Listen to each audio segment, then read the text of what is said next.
It's time. What's up, guys? Welcome to the Insight podcast. So we've got Ella with us, known as Ells.Fitness on Instagram. Yeah, Ells.Fitness. Yeah. So she's here today to kind of talk a little bit about herself, a little bit about kind of what she does, who she is, and kind of where she wants to go with her career, shall we say. So we're going to start off with, I don't know, what do you do right now? Who are you? Right now, oh god, that's a bad question to ask because right now I'm not really doing anything. But I've just finished 3 years at university studying sports therapy. So right now I'm kind of just floating. But I'm going to be going and doing a master's in September, so that I'm kind of waiting for that. Right. Okay. In the same field, yeah. No, so I did my degree in sports therapy and I'm doing my master's in strength and conditioning. All right, okay, yeah. I'm hoping to start up my own business and do all that stuff, but I haven't done that yet. So yeah. See how it goes. By your own business, you basically mean like what, coaching, PT, and that type of thing, or do you mean something separate? Yeah, so I'll be doing sports therapy. So I'm hoping to set up my own clinic and treat clients, and I want to focus on bodybuilders because, I mean, makes sense, doesn't it? Yeah. And then I do want to do a bit of online coaching. I have a few things that I've sort of got in mind, things I want to do, but I won't say them because I haven't done them yet. So no, that's cool. I mean, so for yourself, obviously you went to uni. In terms of when you were doing when I went to uni, for myself, I did something completely different. I did PE and sport coaching. It was to do with more primary schools and things like that. So for me, it kind of made me realize what I didn't want to do, which was I didn't want to go down the school route, which was a good thing because in the end, obviously, I didn't go and do that. But so for yourself, when you were doing, what was it, sport and exercise science, right? Sports therapy. Sports therapy, right? So when you were doing that, is it something that made you want to do it more, or is it something where you always knew you wanted to do it and that's the same now? Yeah, well, I always, from when I started at school and when I was doing PE, I did PE at school and I was always very sporty. Yeah. Wanted to do something to do with sports because I did BTEC sport at college, so I knew I wanted to do something in the sport industry. Yeah. And when I actually hurt my knee, oh god, I feel this whole story. I injured my knee when I was so I did gymnastics and cheerleading. Injured my knee, tore my one of the ligaments in my knee. I won't go on about that. And got some physio for treatment and stuff. And from then, I was like, oh my gosh, this is so cool. I want to do that. Right, okay. Kind of made me want to do it. And obviously, it's not physiotherapy because they're slightly different. But yeah, it's very, very similar. And it's that's what I wanted to do when I hurt my knee. So I've just continued. No, that's cool. So I mean, because I know, I don't know if you've heard of Morpho Body Mechanic. Yes, yeah. I have, yeah. That's my girlfriend's stepdad. Oh my god. Yeah, so I know him very well. We're going family days out and stuff, and I've known Aaron for probably 7 years now, I think. And obviously, my girlfriend's mum runs it with him, obviously, because they're married and stuff, and she does the dietitian side of things, and so it's quite interesting to hear you want to get into it because it is quite interesting, to be fair. I didn't think it was because there's so many physios, in my opinion, that are just shit. They work for the NHS. They don't really have a clue. They tell you to do some exercises, go away, and that's it. Whereas what Aaron's done, catering it towards certain people in the bodybuilding industry, like you want to do, I think because that amount of knowledge he has changed the game in terms of what a physio should be like, if you get me. Yeah, I completely agree. Yeah, so I think it's great. I think if you can get into that, and obviously, if you ever need any help, I'll definitely get you his number or whatever. But yeah, he knows his stuff, to be fair. And I think if you can get into that, there's so much money in it as well because he was saying the other day that there's nobody that really there's not really physios that kind of focus on social media and kind of really promote themselves and promote knowledge through it. So I think if you can get into that, and especially as female yourself, I don't know any female physios that are any good. I know. Do you know Kamara? Yeah. Pro. Yeah, so she's a sports therapist. It's really weird because I found her and we have a lot in common because like she does fitness, so like a lot of gymnastics and stuff. It's Right. just sports therapy. And it was all just a bit like, whoa, we're like very, very similar. So she's the only one I know Right. that's now who's doing it. Yeah. Well, yeah, I think it's great. I think you definitely go for it. I think it's something different. And everyone's doing PT and everyone's doing, coaching, and there's not wrong with that. But No, if it's a lot different, it's a bit more interesting, I guess. Yeah, and there's a bit more of a market for it. Yeah, exactly, 100%. I think in this, especially if, say, like, how old are you now? 21. 21, Yeah. right? Like, obviously, when people are coming through, 18, 19-year-olds, even like your age, they all want to move into the same thing. And there's so many people in it now. Like, I did PTing for a little while and I just found it I think unless you're getting like elite athletes and people that really want to go somewhere, I find it so dull. I just think like you're coaching someone that doesn't want to be coached. And to me, it's not appealing. No, that's how I found with so doing sports therapy at uni. We did like placements and like clinic and stuff while I was doing my course.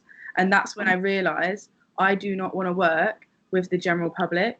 I can't think of anything worse than having clients who walk in. There's nothing against them because it's not their fault. But when people walk in and they're like, expect you to just like magic a wand and make them better, and they don't want to help themselves. So like I'd go and have a client and I'd be like, right, so you need to do this and this, and they'd be like, oh, okay. And they'd come back the next week. I'd be like, oh, so have you done this? They'd be like, no.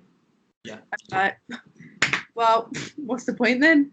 Exactly. But it was like bodybuilders, I feel like they want to make themselves better. They want to get that extra little bit to really make a difference. I feel like it really does, especially in the bodybuilding industry.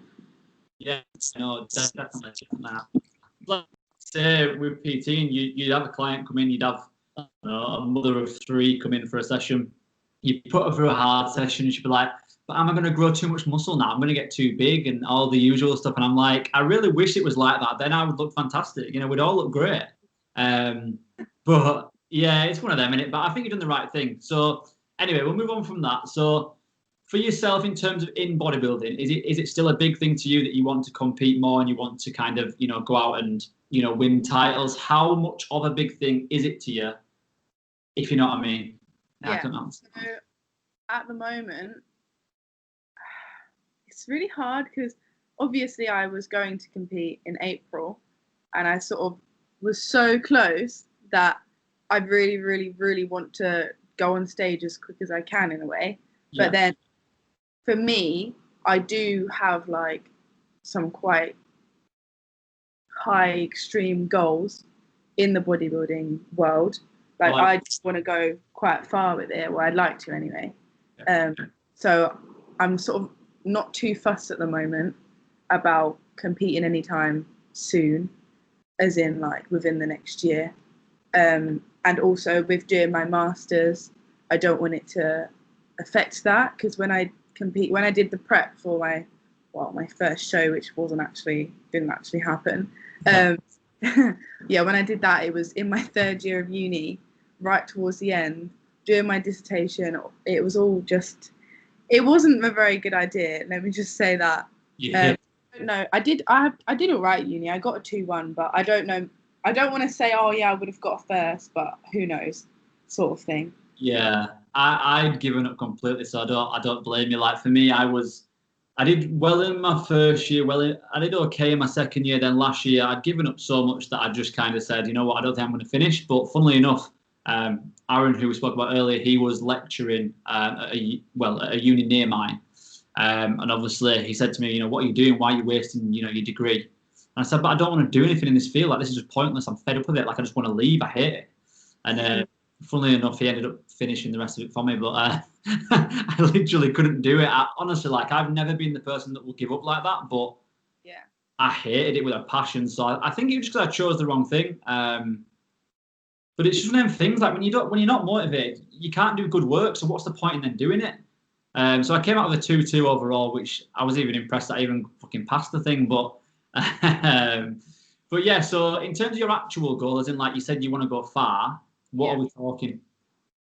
So I would like, so at the moment, I'm wanting to go into the fitness category because I have a gymnastics background and I don't think the fitness category is as competitive as the like other categories like figure and stuff. So for me, that sort of makes sense, and I'd like to get to the Olympia stage. That would be nice. But I also have like been thinking recently if that may be, because with gymnastics it's very demanding on the body, and I find it quite hard. So say if I got to a point where I just wasn't wanting to tumble and chuck my body about and risk injuries, it's very injury prone. I would still like to do bodybuilding now. I was thinking about like potentially doing like wellness or figure like I was going to do. So I'm kind of open for anything, but I'm in its fitness until I decide not to. Right, okay, yeah. So for you, like, let's just say kind of in more of a, I don't know what the word is, but in like more of a literal sense. So obviously fitness, I think whereabouts the fitness category is in terms of what it's about. I think that suits you quite well, like you said. In terms of like, so there's a lot of kind of some people that are out of this industry would not understand females wanting to gain muscle and get, let's say, towards the bigger end of the scale. Is that something that are you kind of a bit in the middle? You want to have muscle, but you don't want to be too big, or would you get to the point where you think you want it to grow and be huge realistically? This is a weird one for me because when I first started at the gym, I was that person who was like, I don't want to get big. I'd look at people and be like, she's too big. She looks like a man, when really she didn't.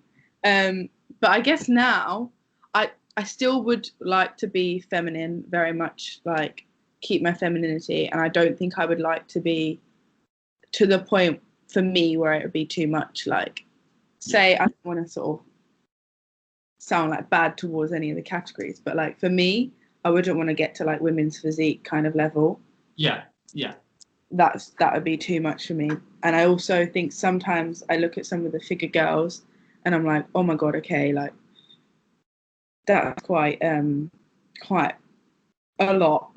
Right. I have a lot, which I admire, but I don't know. I guess I just would know myself when I don't feel comfortable. Yeah. At the moment, I want to grow. I want to get like bigger. Like I enjoy it, and I still feel feminine. I still like it, but like, yeah, I guess if I got to a point where I was like, oh my God, I don't feel comfortable, then I would. Yeah. No, I guess. Yeah, you know yourself. You know yourself when you're at a place where you're not happy. So yeah, no, that's cool. And I mean, so I guess for you, it's kind of a case of obviously you're going to do your degree, your master's next, and then from there, obviously potentially look at starting your own business, then competing more from there.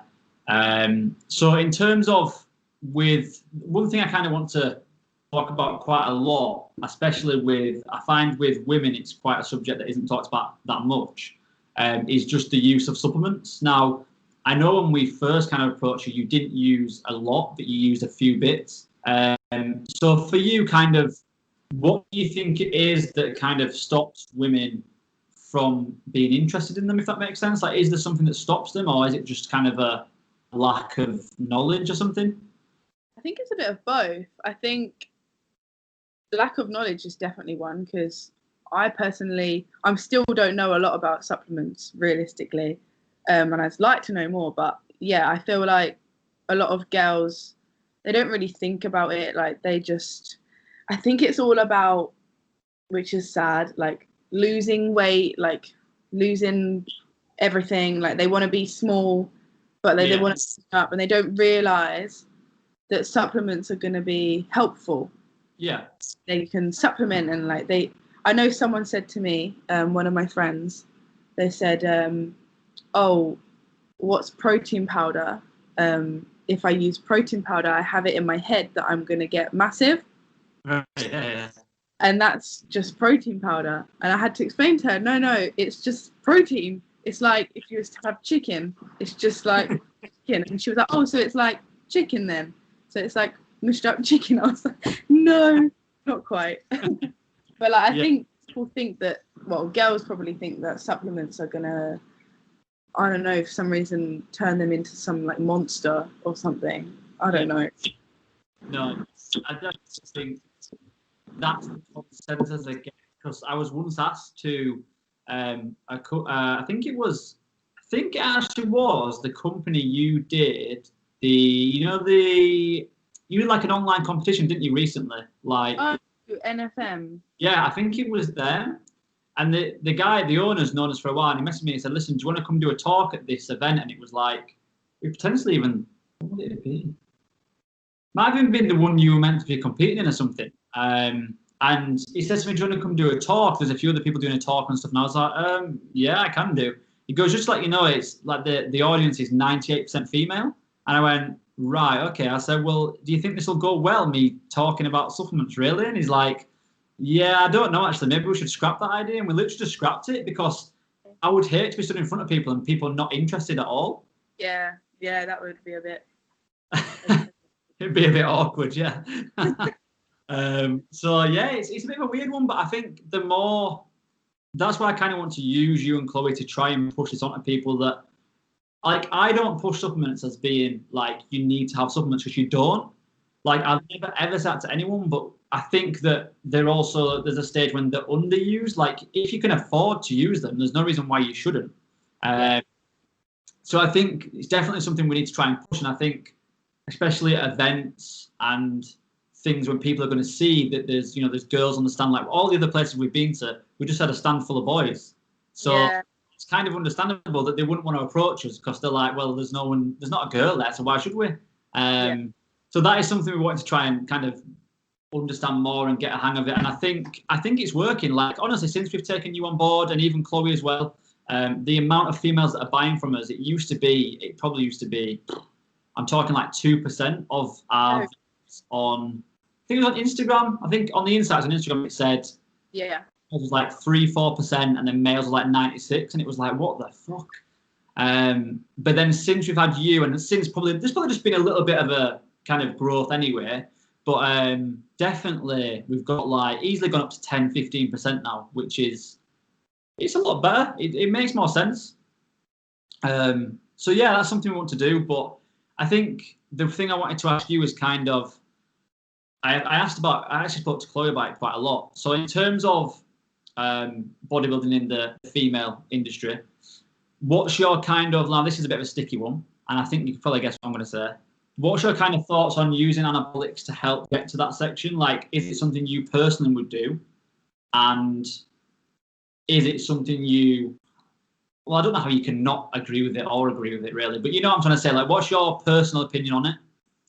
Okay, so when I first started, or like first heard of performance enhancing drugs, I was so against them. I was like, no, that's disgusting, wrong. I was like, no, I'm never doing that. And I haven't used them, but I know that it's very, very common, a lot more common than I think people realize, especially within females. And it's not something that I would be against now. So if it came to a point where I was like, okay, maybe I need to start with something, then I'd definitely think about it a lot, and I'd definitely get knowledge from someone who knows what they're talking about. But it isn't something I would sort of not do, if that makes sense. I don't know how I'm trying to explain it, but like at the moment I'm trying to sort of push as much as I can without, because for me, I'm like, I would like to see how far I can get. And I think it's silly when people, I know it's obviously more common in like males. I think a lot of people will just assume like, right, let's just go straight into it. Like, I know someone who isn't even a bodybuilder, who was like, yeah, I'm just going to use them. They didn't have any clue what they were doing, what they were, or like any of the side effects. And I think that's where it's bad. But for when you're using it in the right purpose, and like in a sense, well, as sensible as it can be, then I don't think it's bad. I think if it's part of the sport, isn't it? Like it is, yeah. I think like you say, it's one of those things where, unfortunately, if you want to compete at the elite level, you most likely have to take them. It's not something like myself that I would ever want to take, and I don't really have any form of passion to compete. Like, it's not something that's ever. I mean, it was something that I wanted to do, but now I'm too busy with the whole of Insight stuff. It's not something I would aim to do right now. And for me, if I could stay away from them, I would. But at the same time, I think as long as you're doing it right, there's a lot worse things you could be doing. You know, all the other things that we all know about that other people get up to. And unfortunately, like, people will say, you know, steroids, it's unhealthy, it's this and that. Yes, it could be. And if you do it a lot, it will be. But it's the same as saying, well, you go out for a drink every night to the pub. You know, you're smoking 36 a day. I'd much rather be on gear than smoking 36 a day. Yeah. So it's one of them, and it's an awkward subject. And I think people sometimes, I think it's better that people used to gloss over it. Whereas now I think more people obviously are talking about it. And the one thing that someone once said to me was, if it will further your career, then do it. If it's not going to further your career in any ways and you're not going to make any money from it, you're not going to gain anything, it's just for looks and, I don't know, like reputation, then don't. Because you should only do something like that to influence your career and how your life is going to become. Yeah. And I also think for women as well, you don't actually, well, I don't know that much about it. I'm just going by what I've been sort of told.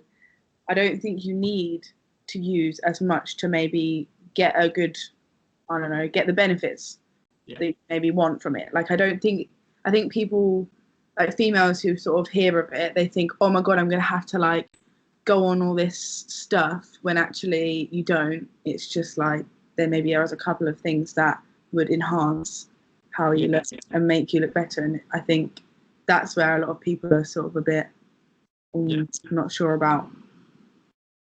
No, exactly. And I spoke to a girl. There was a girl I used to work with, and she went to go compete in her first show, and she was like, she has a child. Like, she was like, she kind of done a lot in her life, and it was something she kind of decided to do. And she said to me one day, she said, my coach has said that I need to go on some anavat towards the show, you know, just before the show. What do you think of it? I said, well, to be honest with you, if you're just going to do it for, you know, whatever, 2 weeks, whatever she was doing it for, there's genuinely going to be no issues whatsoever. I'd be very shocked if you ended up with something wrong with you because of that.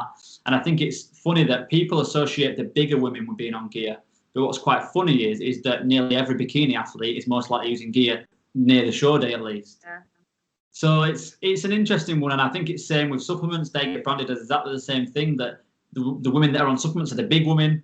You know, there could be anyone walking the streets on a supplement. A middle-aged woman could be taking Support Max Neuro to help them with stress. Yeah. There's so many things that it can be. And my whole thing with this was always to help people that you don't think you can help, which is like, so for example, my mum and dad, you know, getting them on stuff to help with whatever their problems are. You don't have to be training. You can just help people's lifestyle, if you know what I mean. Yeah.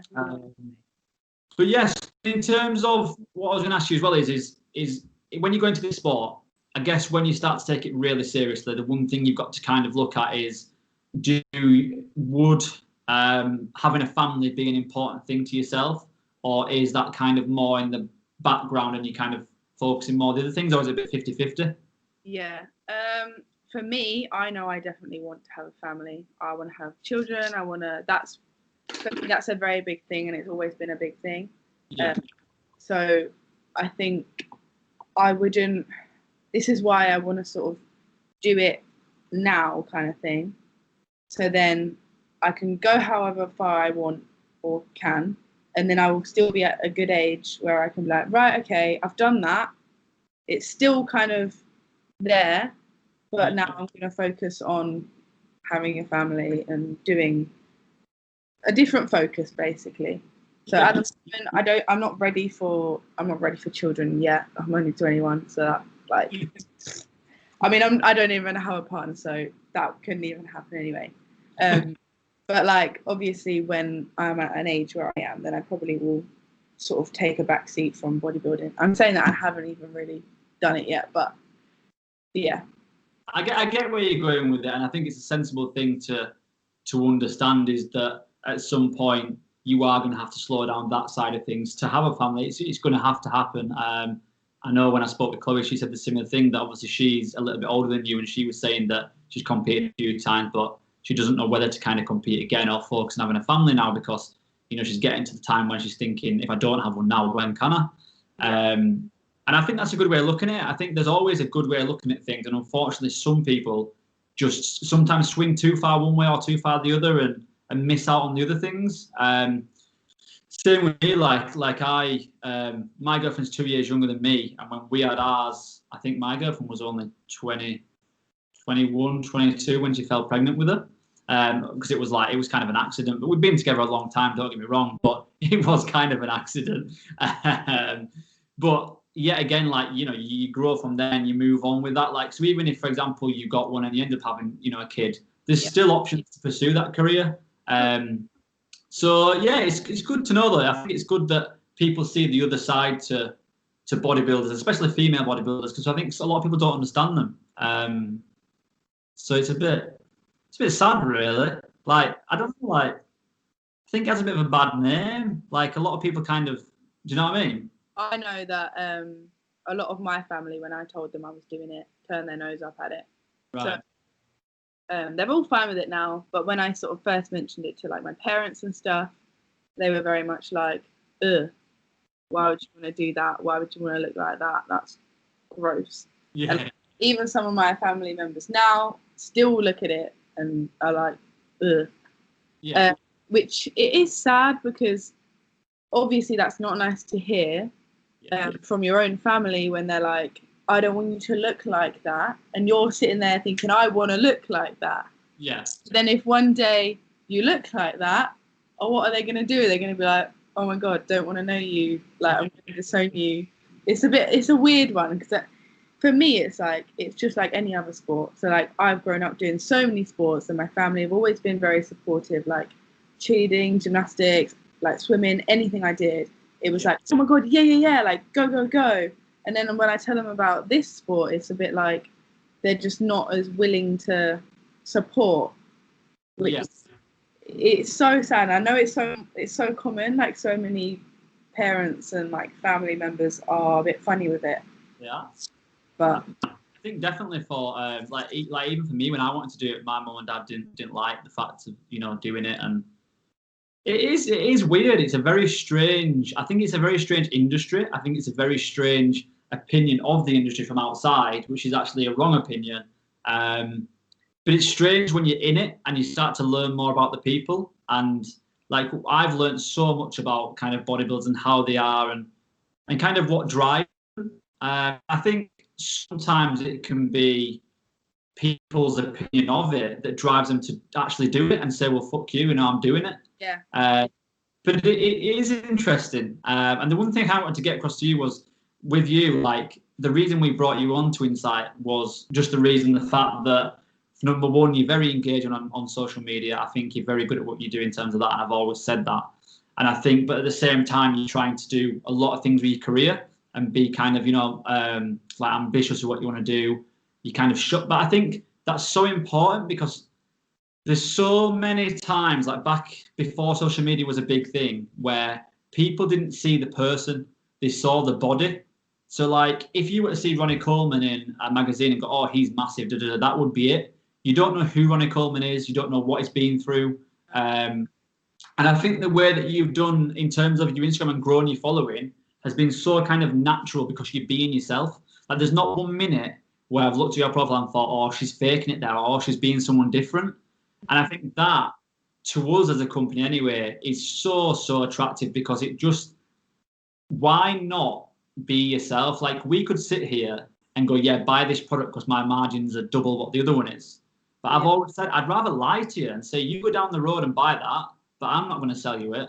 I'd rather lose money. And I think it's the same with yourself and a few of the other athletes we've got, well, all the athletes we've got on, they're all the self. Do you know what I mean?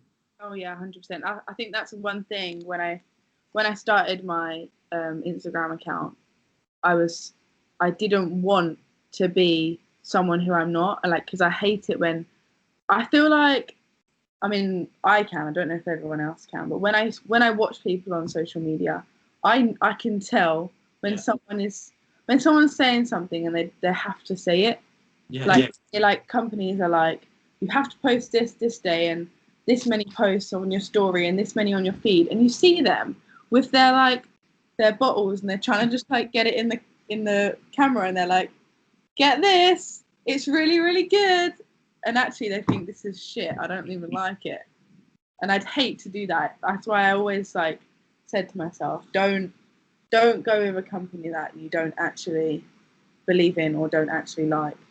Because I have had companies approach me before, like companies that I've not heard of, and I'd get like really excited when I was sort of like got like a first email from someone, and I was like, oh my god, and I thought, yes, I can be attached to a company. And then actually I was like, do I actually want to do that? Do I really want to be wearing these clothes when I don't normally wear them? And then people will suddenly see me in different clothes saying, these are the best, get these, and they'll be like, but you was wearing something else the other day, so now why are you wearing that?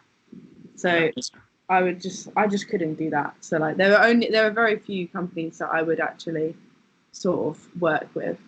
Yeah.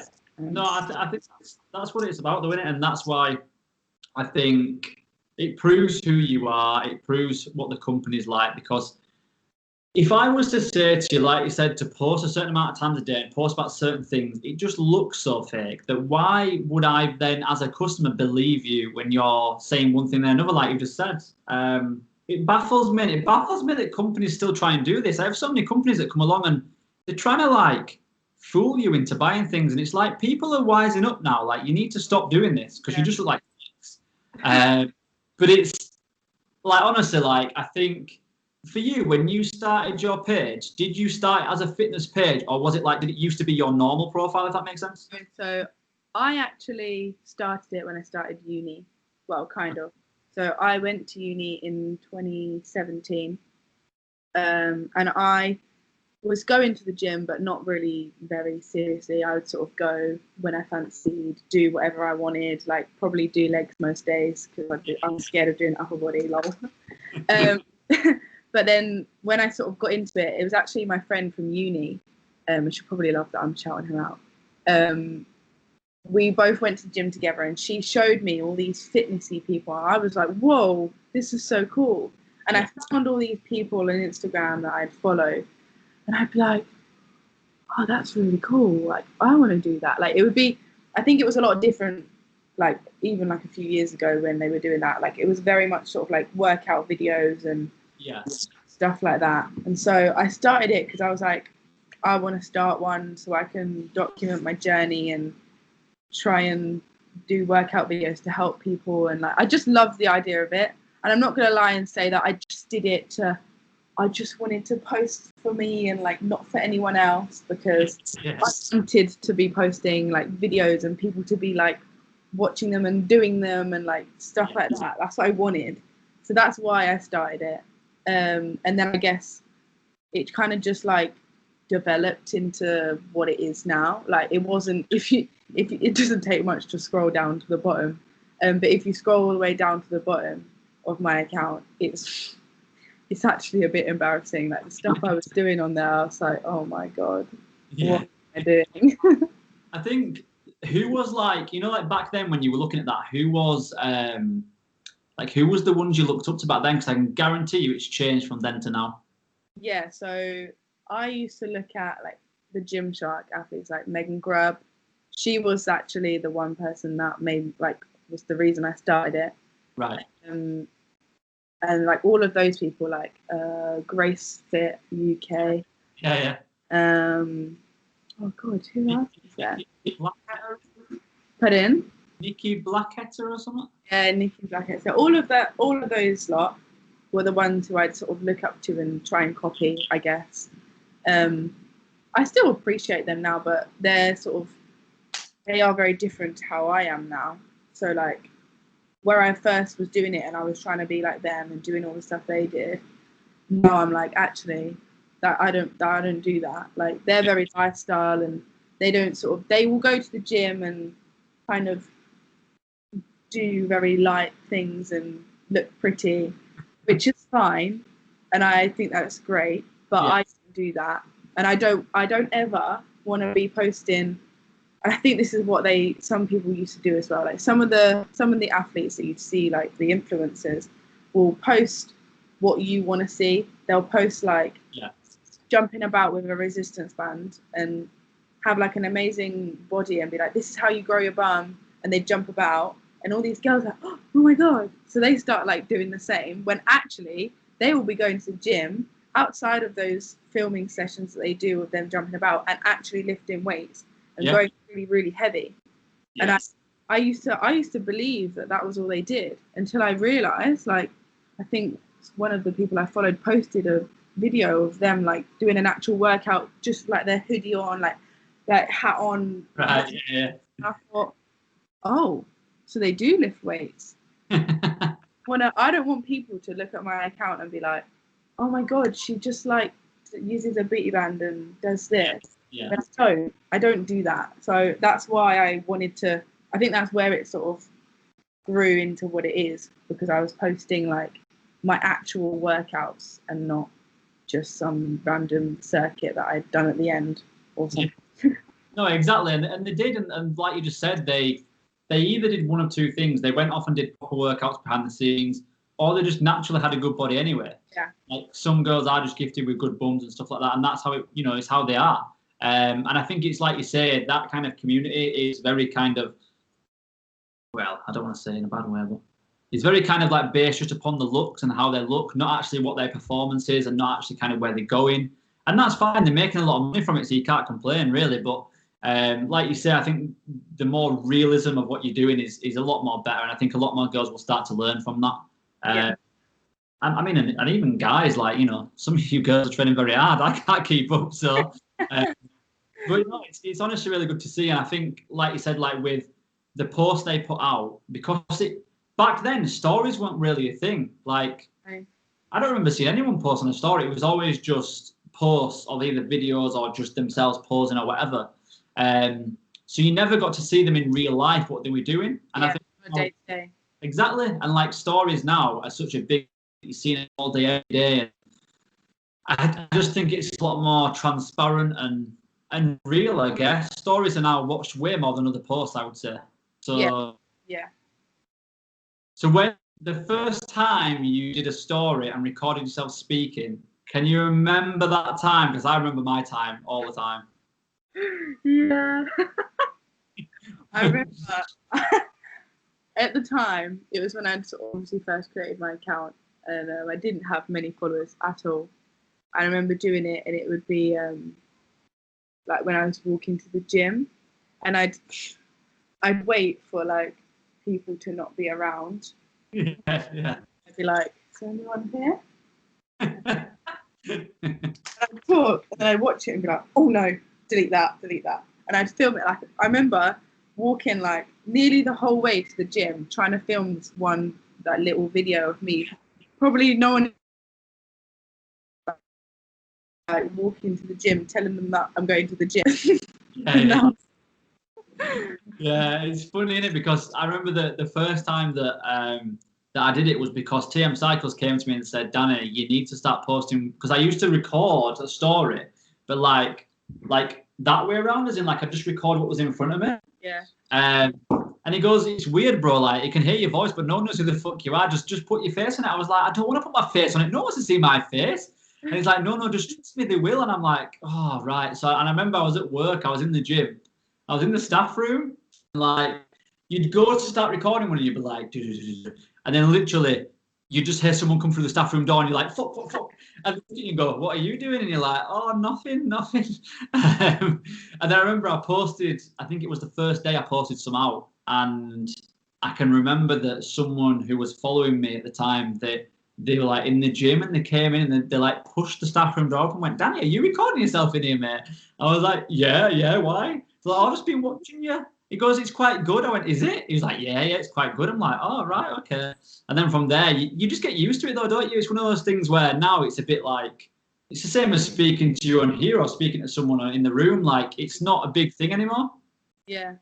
I think even now, I still get a bit like funny So I'm fine. I can take my phone out anywhere and record, but sometimes I find it, not that I'm embarrassed at all, because I'm not and I don't care, but it's like I find it weird sometimes to record and have someone watching me. Like I remember when I was sort of first doing my fitness account, it must have been a couple of years ago, and had one of my friends round, and I think I got sent some free stuff for the first time, and I was really excited. And I was like, oh, I might do a video. And she was like, oh, do it now. I was like, oh, okay. And sitting there, and I'd always go like into good lighting by my window. And normally if I was by myself, I'd record it a few times and then like mess up and then do it again. Yeah, and I was there, and she was sat watching me like, hi. I just couldn't do it. I kept laughing because I couldn't concentrate. She was there. So even now, like, I won't get my phone out and start videoing myself talking to my phone if I'm with my friends. Not because I'm embarrassed, but just because like it feels weird. Yeah, no, I get what you're saying. Like, even for me, I can do it in front of the guys I work with because obviously I've got to. But in doing it in front of like my own friends at home and stuff, I couldn't do that. No, like, even if they watched it, I think I'd find it weird. So, I get where you're coming from with that. But anyway, what we'll do is we've gone a little bit over. So what we'll do is we'll do a second segment. We'll do another one. What we'll do is I'm going to make it set on a certain topic. I've got a good topic that I want to do. So we'll get that done. But thank you for coming on. In terms of the recording, I'm not going to lie. I don't know if it was me or you. Was it very blurry for you, like the majority of the start? No, yours kept going funny though. Right. Or like thing kept going like. Oh, really? Did it? Yeah, and I had to just listen. Oh, right. Okay. Yeah. I think we had a bit of like, I don't know, something went a bit wrong. But either way, thank you for coming on, Ella, and get another one done soon. Yeah. Right. Goodbye, everyone. Bye.